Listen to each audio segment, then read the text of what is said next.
En un primer momento, el profeta Isaías escribió al pueblo de Israel, al pueblo de Judá. En este tiempo ya estaba dividido el reino y él tenía también el talento, el don de escribir como poeta. Por eso aquí lo hace en forma de un canto en el capítulo 5. ¿Sí? ¿Están conmigo? Me dice, vamos a leer del versículos 1 al versículos 4. Dice, ahora cantaré por mi amado, el cantar de mi amado a su viña. Tenía mi amado una viña en una ladera fértil, la había cercado y despedregado y plantado de vides escogidas. Había edificado en medio de ella una torre y hecho también en ella un lagar, y esperaba que diese uvas, y dio uvas silvestres. Ahora pues, vecinos de Jerusalén y varones de Judá, juzgad ahora entre mí y mi viña. ¿Qué más se podía hacer a mi viña que yo no haya hecho en ella? ¿Cómo? Esperando yo que diese uvas, ¿ha dado uvas silvestres? Bueno, aquí vemos que el profeta está escribiendo de manera figurada, y el amado es Dios, es Jesús. Jesucristo creemos que es Dios, y la viña representa a Israel y al pueblo de Judá, y las uvas silvestres representa la conducta pecaminosa de los habitantes del pueblo de Israel.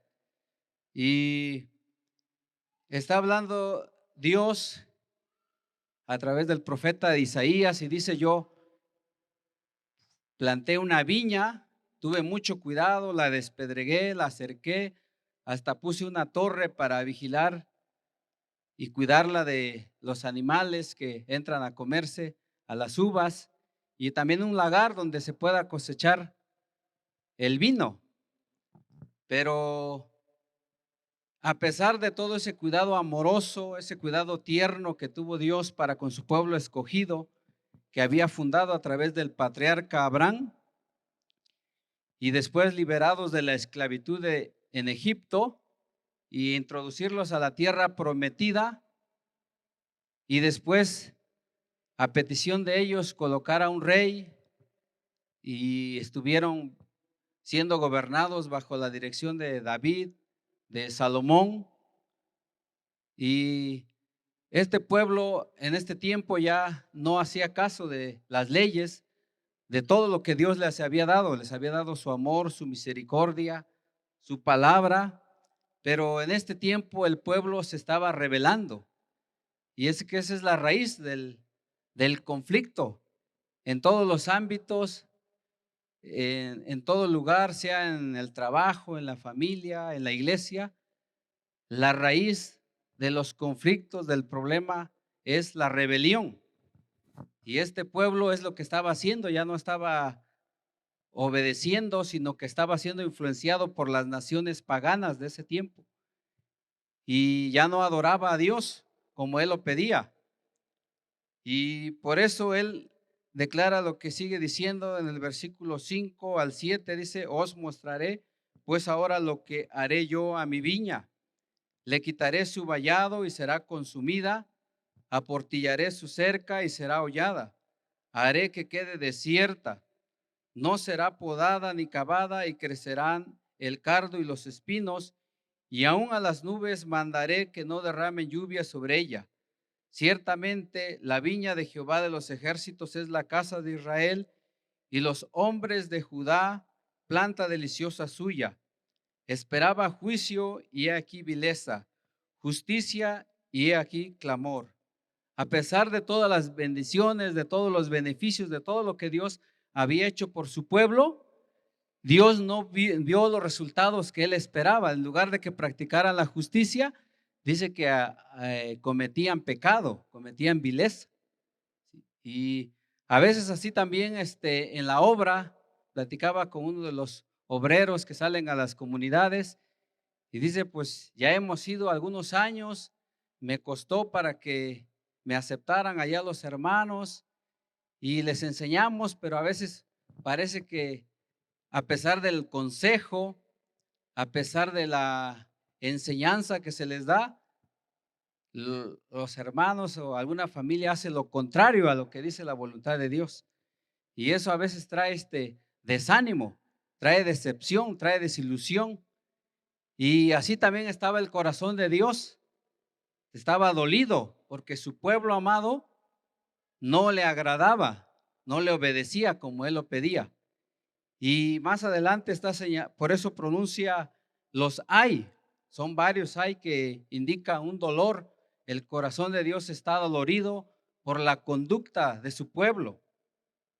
Si vemos, dice en el 8 al 10, dice, hay de los que se juntan, de los que juntan casa a casa y añaden heredad a heredad hasta ocuparlo todo. ¿Habitaréis vosotros solos en medio de la tierra? Ha llegado a mis oídos de parte de Jehová de los ejércitos que las muchas casas han de quedar asoladas, sin morador las grandes y hermosas. Y 10 yugadas de viño producirán un bato y un homer de semilla producirá un efa.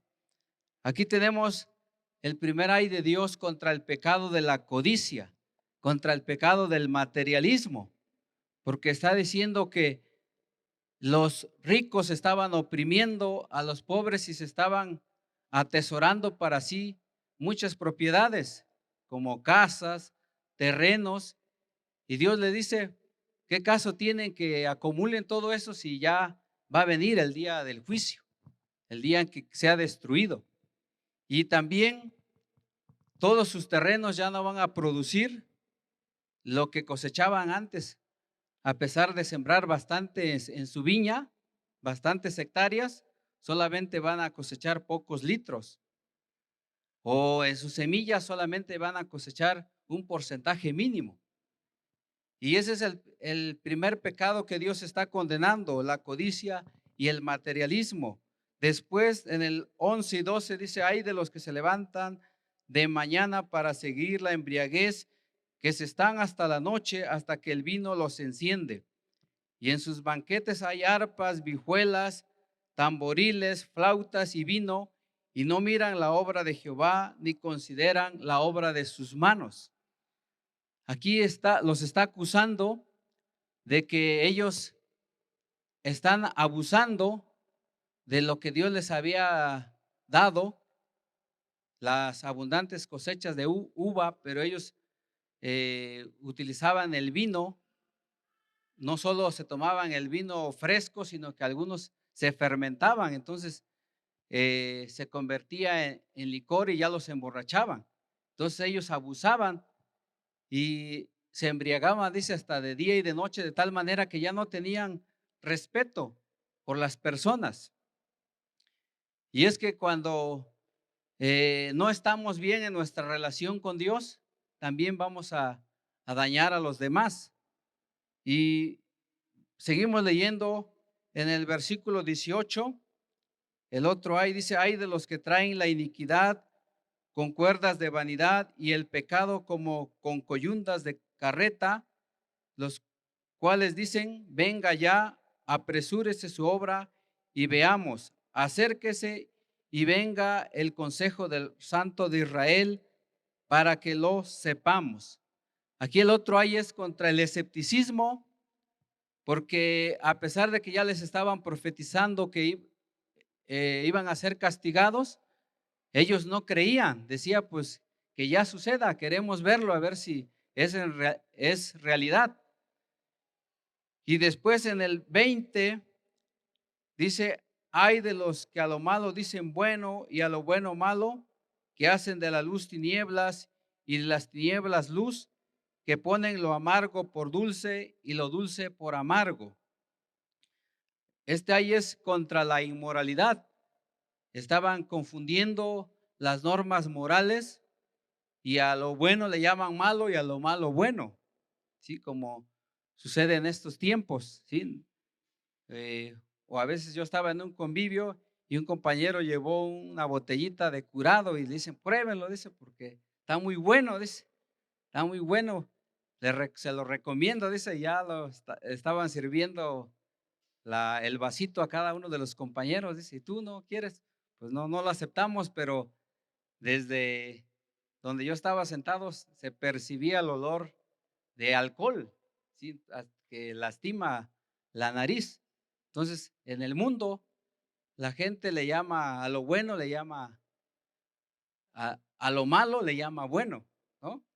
Y así estaban en este tiempo la condición de este pueblo. Y también dice en el 21, hay de los sabios en sus propios ojos y de los que son prudentes delante de sí mismos. Aquí está dando otro ay contra los arrogantes, ¿sí? Contra los que ya no querían obedecer a Dios, sino seguir sus propios consejos.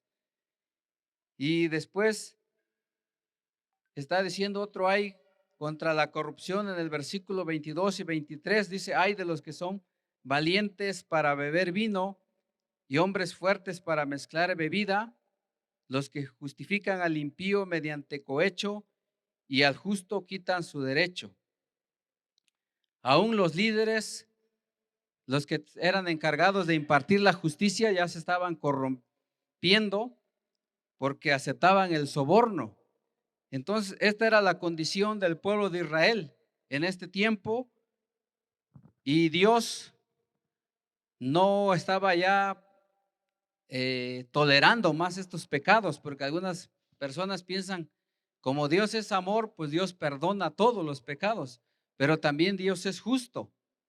Por lo tanto, Él dijo, voy a derramar juicio sobre este pueblo, los voy a castigar, y por eso dice en el versículo 24 y 25, por tanto como la lengua del fuego consume el rastrojo y la llama devora la paja, así será su raíz como podredumbre y su flor se desvanecerá como polvo, porque desecharon la ley de Jehová de los ejércitos y abominaron la palabra del Santo de Israel. Por esta causa se encendió el furor de Jehová contra su pueblo y extendió contra él su mano y le hirió. Y se estremecieron los montes y sus cadáveres fueron arrojados en medio de las calles. Con todo esto no ha cesado su furor, sino que todavía su mano está extendida. Entonces Dios usó a las naciones vecinas como a Siria para castigar al pueblo de Israel. Y el reino del norte, que eran compuesta por 10 tribus, fue desintegrada. Y ese mismo fin le esperaba después a Judá. Dios iba a enviar al imperio babilónico para que se los llevara cautivos. Entonces vemos que Dios sí cumplió la palabra que había dicho de que iban a ser castigados. A pesar de que Él amaba tanto a este pueblo y le había prolongado su misericordia, por su amor, Dios tuvo que castigarlos, tuvo que disciplinarlos. Y así es Dios con nosotros también. Él no tolera el pecado. Él nos ama mucho, pero también no le gusta que vivamos en un estado de tibieza o de frialdad espiritual. Por lo cual Dios siempre nos da una nueva oportunidad de reencaminarnos, de volvernos a Él. Vamos a ver en Lucas capítulo 13. ¿Me acompaña Lucas capítulo 13? De los versículos 6 al 9. Aquí tenemos también otra parábola narrada por nuestro Señor Jesucristo que ilustra la misericordia de Dios, de Cristo, nuestro abogado, nuestro defensor. Dice así: dijo también esta parábola: tenía un hombre una higuera plantada en su viña y vino a buscar fruto en ella y no lo halló.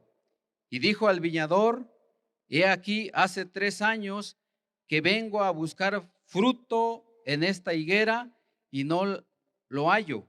Córtala. ¿Para qué inutiliza también la tierra? Él entonces respondiendo le dijo: Señor, déjala todavía este año hasta que yo cabe alrededor de ella y la abone.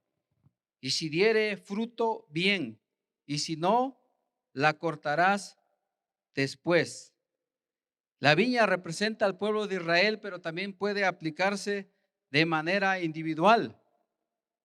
Cristo mismo ha venido a esta tierra a buscar que nosotros, sus discípulos, encuentre fruto. Amén. Y a veces Él se decepciona cuando algunos que ya han empezado a caminar con Él por años y dice, pues no veo cambios, no veo resultados.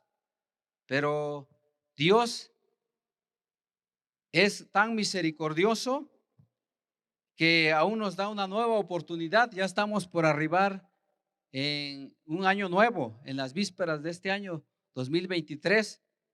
Y Dios dice, déjala todavía un año. Dice, todavía tienes oportunidad este año para que mejoremos nuestros caminos y enderecemos nuestra relación con Dios.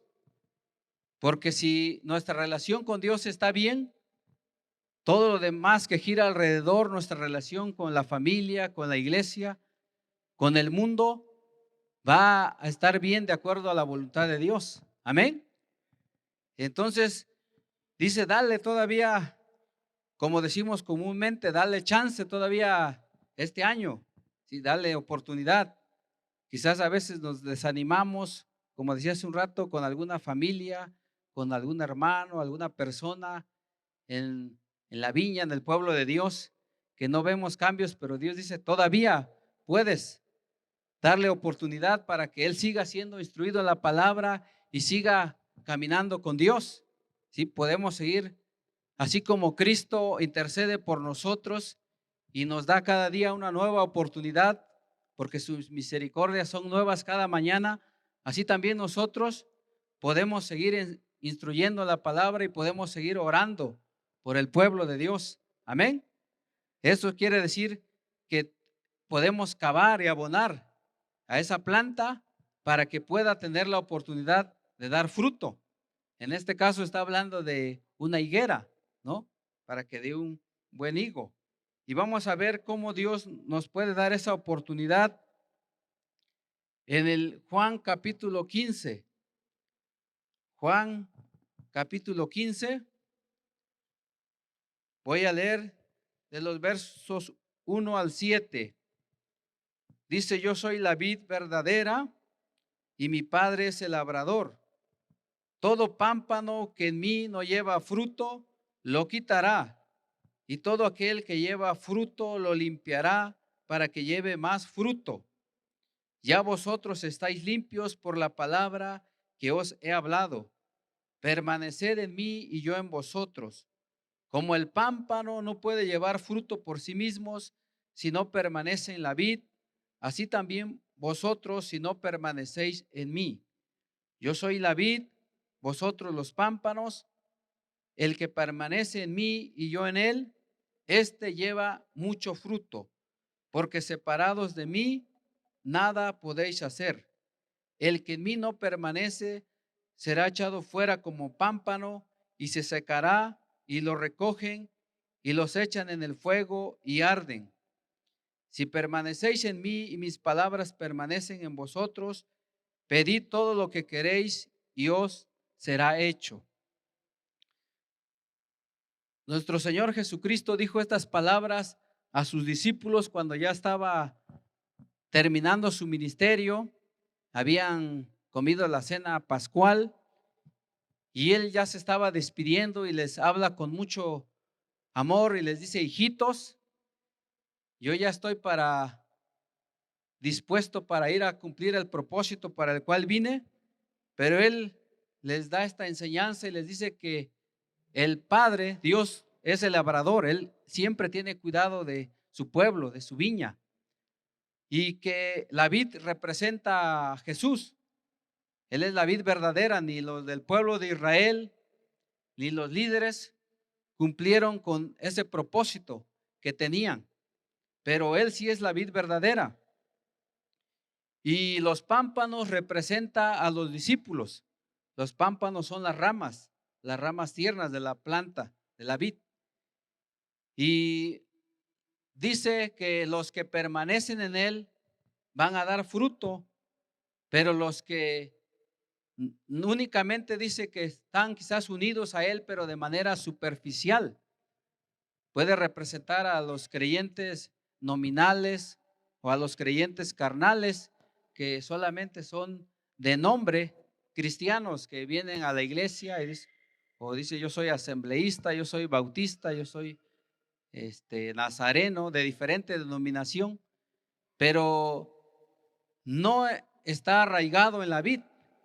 Cristo no está en su vida, porque dice el que permanece en mí, pero yo en él, dice.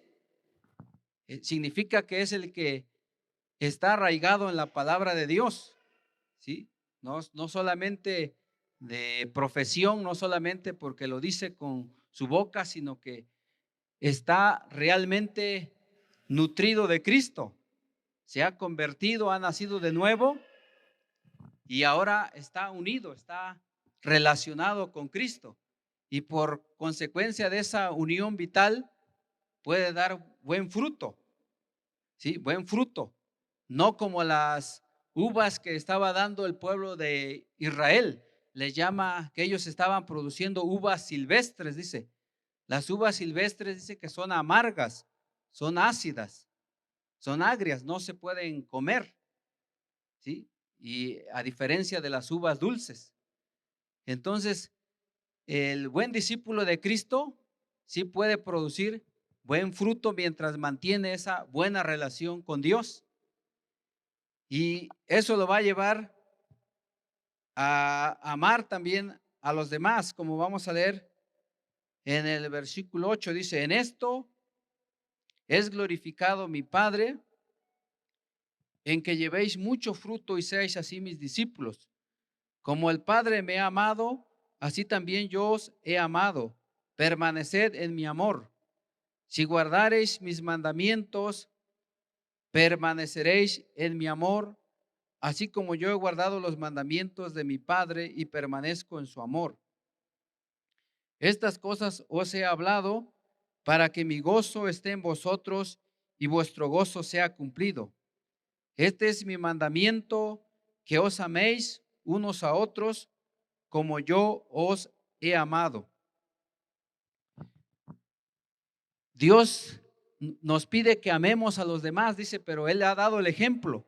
Él amó a todos sus discípulos, incluyendo a Judas, y que sabía que lo iba a traicionar, pero Él aún así lo invitó a formar parte en el momento de la cena, ¿sí? En el momento de intimidad, y aún así Jesús lo amó, ¿sí?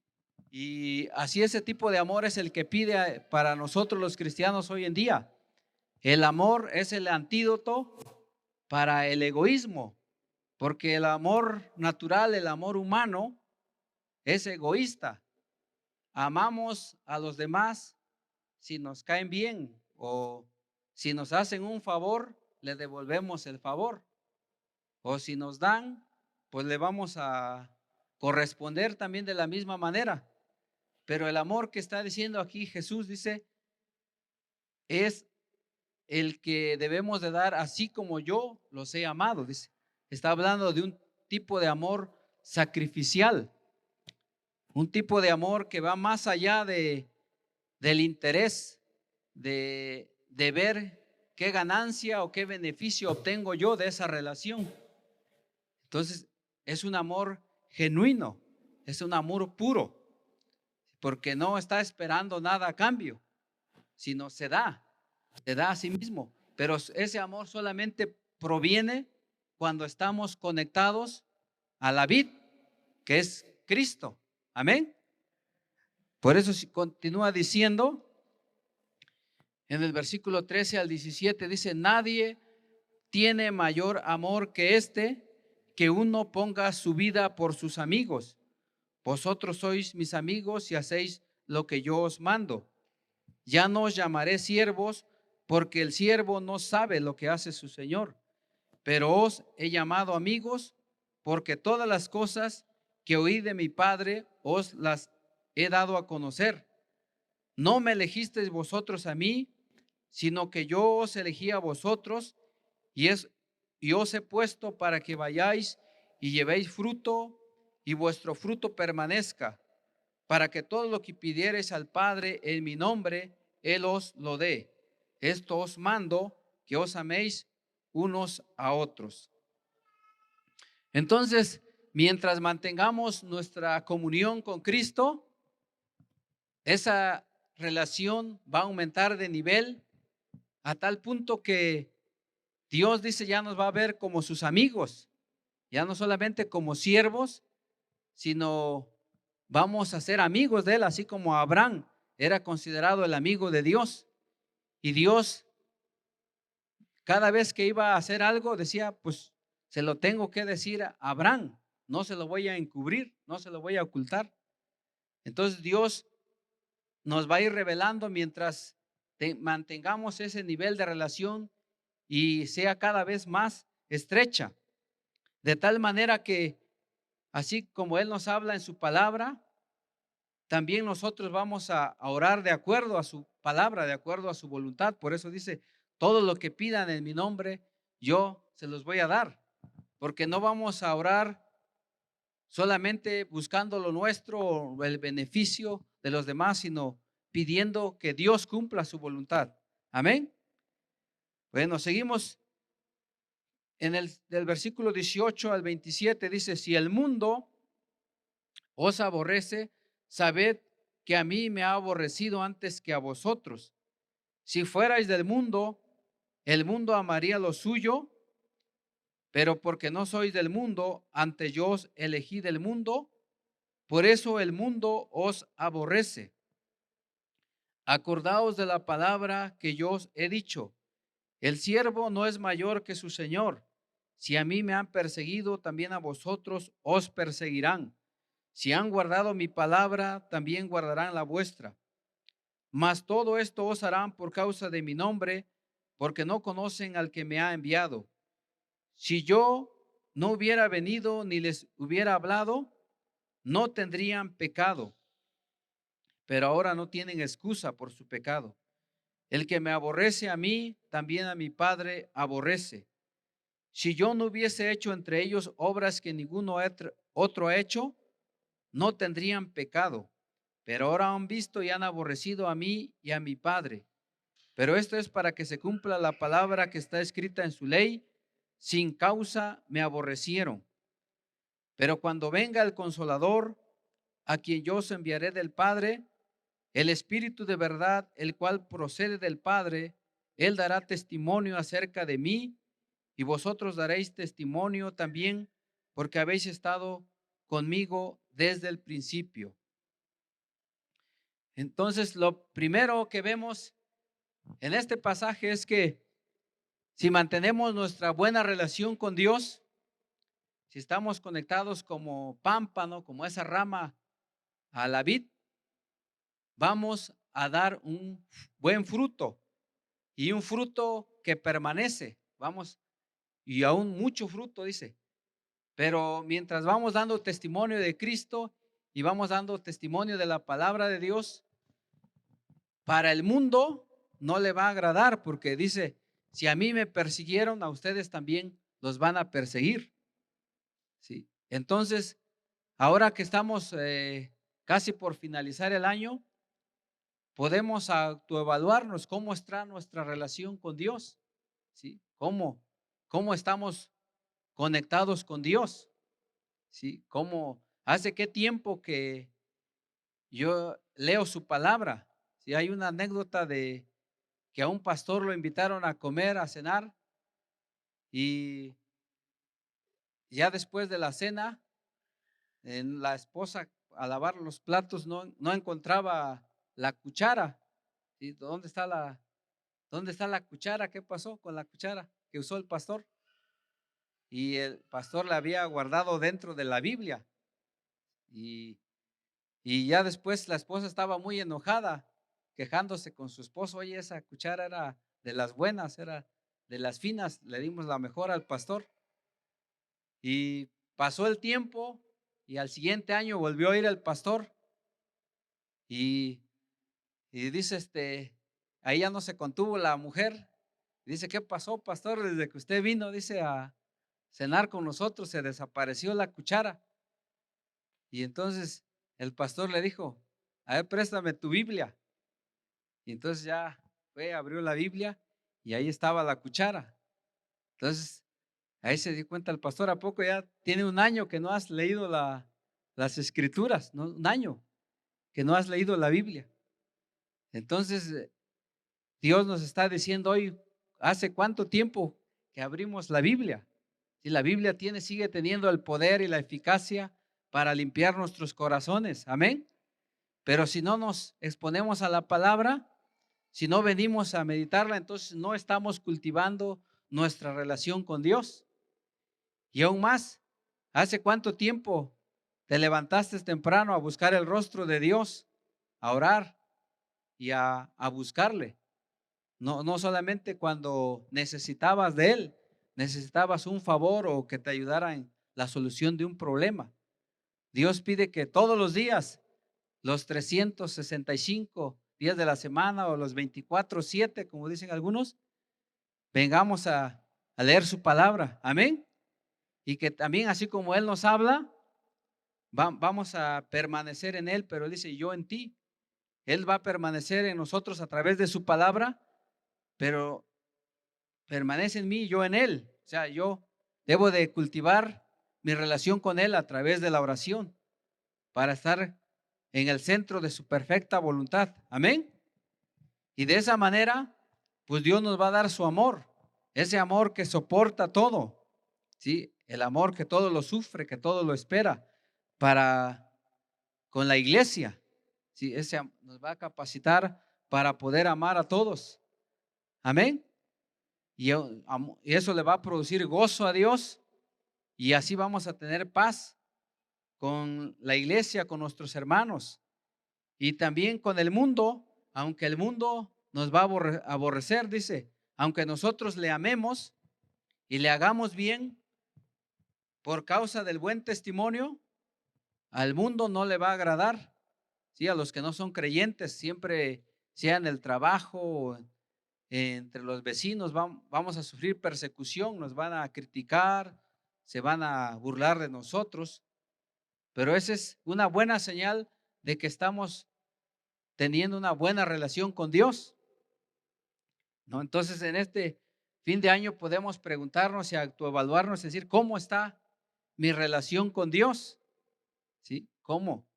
Sí, he leído las escrituras, está el plan de 5 capítulos CCB, 5 capítulos de la Biblia todos los días, o hay otros calendarios donde vienen los pasajes señalados para leer en la mañana, en la noche, ¿sí? Entonces, tiene que ser intencional, ¿sí? Y este año que viene Dios nos da una nueva oportunidad de volver a comenzar y desde el primer día proponerme a meditar en las escrituras y a tener mi tiempo devocional a solas. Amén.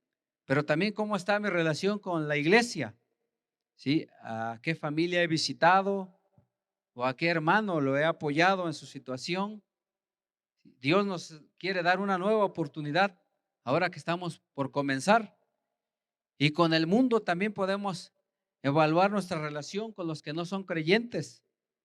En la familia, decir cómo nos tratan.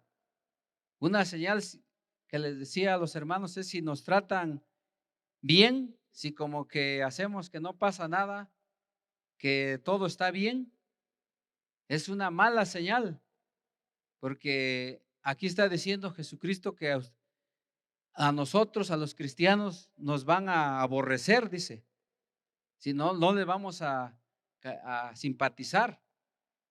Entonces, nosotros podemos preguntarnos y decir, ¿cómo está mi relación con los que no son creyentes?